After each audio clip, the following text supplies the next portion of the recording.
ઓમ નમો નારાયણ. હું અરુણાબેન પી ગોસ્વામી સુરતથી તમારું સ્વાગત કરું છું અરુસ કિચનમાં.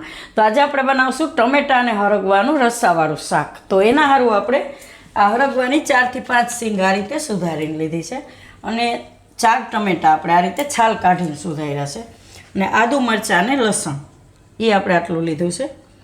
2-3 મરચાં, થોડુંક આદું ને લસણ, એ રીતે લીલા ધાણા થોડાક અને રેગ્યુલર મસાલા જે આપણે હળદર, મીઠું, ધાણા જીરું, મરચું બધું એમ. તો આ બધું આપણે લીધું છે. રાઈ જીરું બધું, તેલ જોહે અને પાણી જોહે.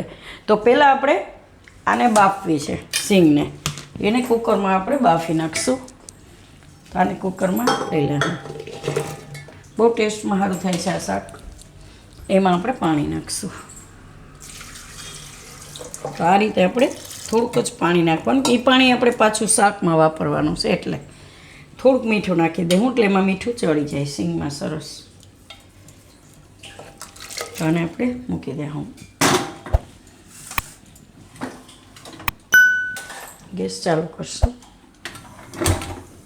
અને કુકરનું ઢાંકણું બંધ કરી દે. તો આપણે આ બફાય ત્યાં સુધીમાં ટમેટાનો વઘાર કરી લે હું. કઢાઈમાં આપણે ગેસ ચાલુ કરશું અને તેલ નાખીશું. તો 1 ચમચા જેટલું આપણે તેલ નાખ્યું છે ને તેલને ગરમ થવા દેવું. તો તેલ આપણું ગરમ થઈ ગયું. એમાં આપણે થોડીક રાઈ નાખીશું અને જીરું.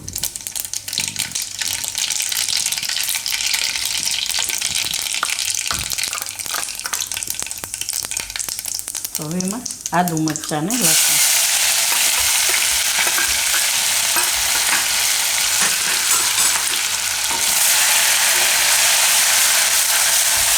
થોડીક વાર આ રીતે ચલાવી લેવાનું.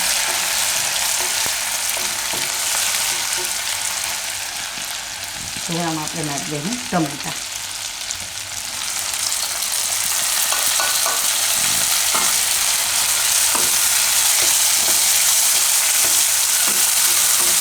ટમેટાને આપણે એકદમ ચડી જાય ત્યાં સુધી પાકવા દેવું આમાં. તો છાલ કાઢેલા છે એટલે એકદમ સરસ ગળી જાય એવા થઈ જાય. તો થોડુંક એમાં આપણે મીઠું નાખી દઈએ સ્વાદ પ્રમાણે. ટમેટા પૂરતું જ આપણે નાખવાનું છે કેમ કે હરગવામાં આપણે મીઠું નાખ્યું છે થોડીક હળદર. તો આને થોડીક વાર પાકવા દઈએ, વચ્ચે વચ્ચે હલાવતા રહીએ.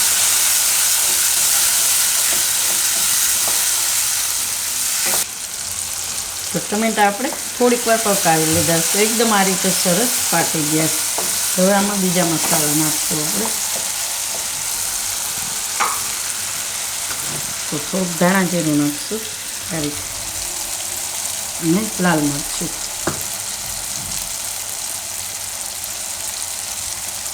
આ કાશ્મીરી છે અને થોડુંક તીખું મરચું નાખીશું આપણે આ રીતે.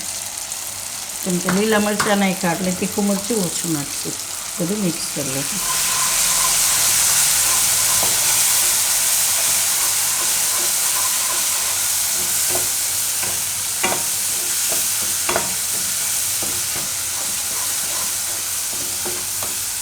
લીલા ધાણા નાખી દઈશું થોડાક ઉપરથી નાખીશું. તો આમાં થોડુંક પાણી નાખી દઈએ આપણે.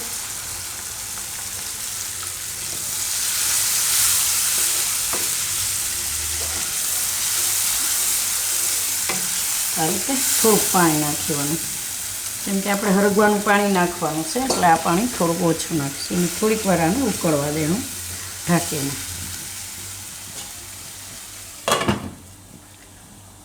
તો શાક આપણે આ એકદમ સરસ ઉકળી ગયા છે. ટમેટા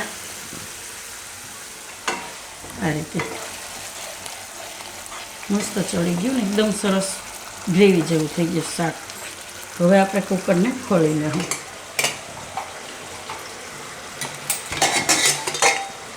તો આપણે પાકી ગયું સરસ. એને આપણે આમાં નાખી દઈએ. પાણી હોતું જ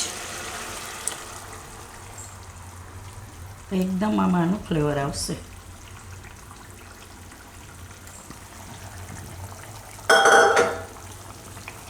અને મિક્સ કરી નાખીશું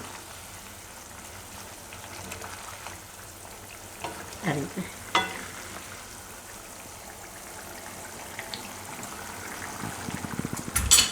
બધું પાકેલું જ છે, આપણે પેલું પાણી એકદમ સરસ પાકેલું, ધાણા થોડાક નાખી દેવાના.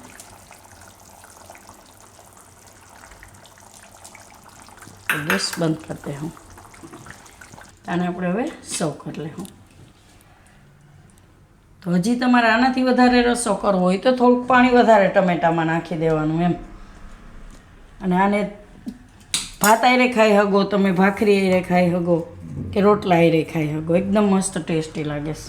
ભાતમાંય બહુ સરસ લાગે છે આ, ભાતમાં વધારે સારું લાગે.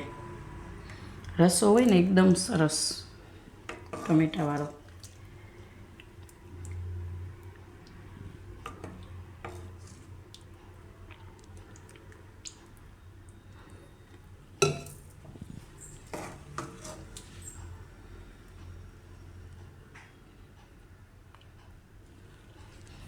તૈયાર છે આપણું ટમેટાં અને હરગવાનું રસાવાળું શાક. તો જો તમને મારી આ રેસીપી પસંદ આવી હોય તેને લાઇક કરજો, શેર કરજો અને મારી ચેનલને સબસ્ક્રાઈબ કરજો અને બેલ આઇકન દબાવવાનું ના ભૂલતા. કમેન્ટ કરીને કહેજો કે તમને કેવું લાગ્યું આ હરગવા ટમેટાનું રસાવાળું શાક.